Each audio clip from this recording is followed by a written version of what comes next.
Aujourd'hui, la Terre se réchauffe plus vite que jamais. Selon les Nations Unies, le thème réchauffement climatique désigne les variations des températures et des conditions météorologiques sur le long terme. Ces variations peuvent être un phénomène naturel, mais depuis le début du 19e siècle, elles résultent principalement de l'activité humaine, notamment de l'utilisation des combustibles fossiles tels que le charbon, le pétrole et le gaz, qui produisent des gaz à effet de serre. Quelques citoyens rencontrés dans la ville de Cotonou font part de ces différentes activités qui contribuent au réchauffement climatique au Bénin. Les activités humaines qui entraînent le changement climatique, souvent nous avons les feux de bois, il y a aussi le dégagement de la fumée en ce qui concerne les motos, la déforestation, ceux qui font souvent du charbon, qui abattent les arbres. C'est d'abord la destruction.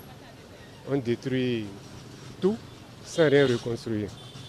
On a besoin du charbon, on est obligé de couper les arbres. On a besoin du bois de chauffe, on est obligé de couper les arbres. On a besoin des mortiers, on est obligé de couper les arbres. On ne pense pas renouveler tout ce couvert-là. On a les journées de l'arbre, ça s'arrête malheureusement au niveau de la cérémonie. Et de Cotonou jusqu'à les grandes artères, jusqu'à Dassa, Tchao, Route, Atrapat, on a besoin du charbon. C'est tout un couvert végétal qui est chaque jour au quotidien dévasté, qui n'est jamais renouvelé. Quand vous parcourez Cotonou, moi je suis très content. Il y a des zones aujourd'hui, quand vous allez à Pareil, vous êtes en train de m'interviewer, vous allez voir les gens assis là-bas tout simplement parce qu'il y a de la verdure, parce qu'il y a de l'ombrage. La destruction sauvage des forêts, à savoir l'abattage de grands arbres pour faire du charbon, sans penser à replanter la culture du coton. Regardez dans le nord, Banikwara, Bembereke, Kandi, jusqu'à Mananville, du côté aussi de l'ouest de l'Atakora, pour emblaver des hectares pour la culture du coton, on détruit des milliers d'arbres. Or, l'arbre, c'est la vie. Les guerres, les bombardements, les lances de missiles, tout ça là, ça détruit les couches d'ozone.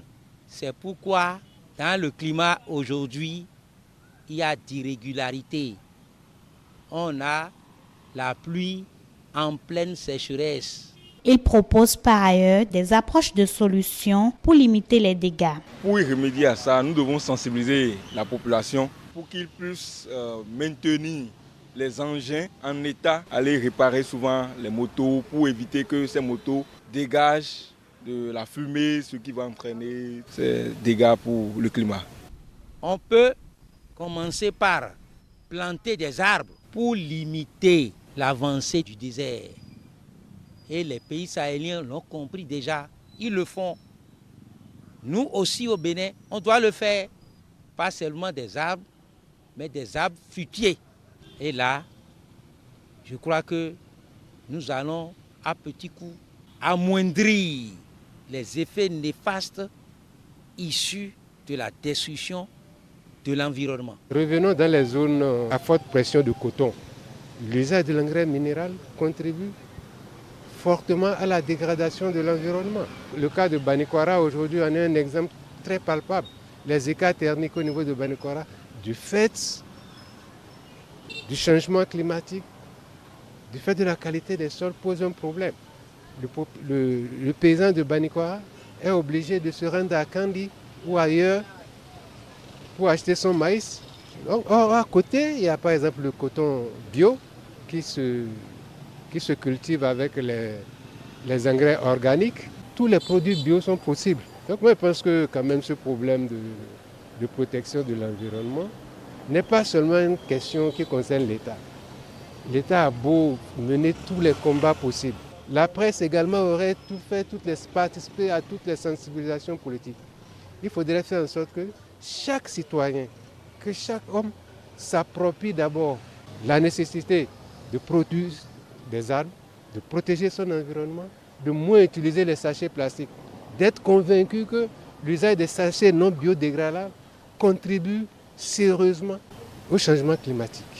La COP est une forme d'organisation propre à certaines conventions internationales. Elle désigne la réunion annuelle des États pour fixer les objectifs climatiques mondiaux. La question ici est de savoir si ces différentes conférences sont d'une grande aide. Bon, les COP, on a toujours attendu les résultats. On est à 28 tonnes et bientôt on ira à 29. Moi, je pense qu'au cours de ces grandes réunions, chacun tire le drap de son côté. Et généralement, les partages, tout ce qui s'ensuit est inégal. Les plus forts se taillent les plus grosses parts. Les pollueurs, aujourd'hui, demandent encore davantage. Ils ne veulent pas des morts dans ce qui concerne l'exploitation encore du pétrole. Ils veulent conserver toujours leur place de domination économique. Pendant ce temps, ici, dans nos pays, on veut corriger le fait que c'est nous qui subissons plus les effets néfastes de leur pollution. Je pense qu'il faudra repenser sérieusement ces COP-là. Il faudrait que ce soit fait d'abord au niveau sous-régional, au niveau continental, ainsi de suite, avant qu'on aille au niveau mondial. Surtout nous qui sommes les plus vulnérables à la pollution de l'environnement. Notons qu'il revient à chaque individu de s'investir afin que le réchauffement climatique ne soit plus un problème majeur de sécurité mondiale.